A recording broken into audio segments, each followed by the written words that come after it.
ए कतै कुनै ठाउँ छ र चोखो ठाउँ छ र चोखो अछुत भन्ने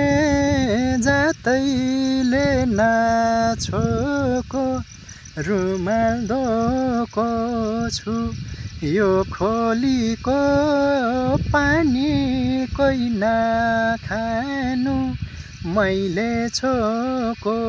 छु ठाउँ छ र चोखो ठाउँ छ र चोखो अछुत भन्ने जातैले नछोको रुमाल धोको छु यो खोलीको पानी कोही नखानु मैले छोको छु।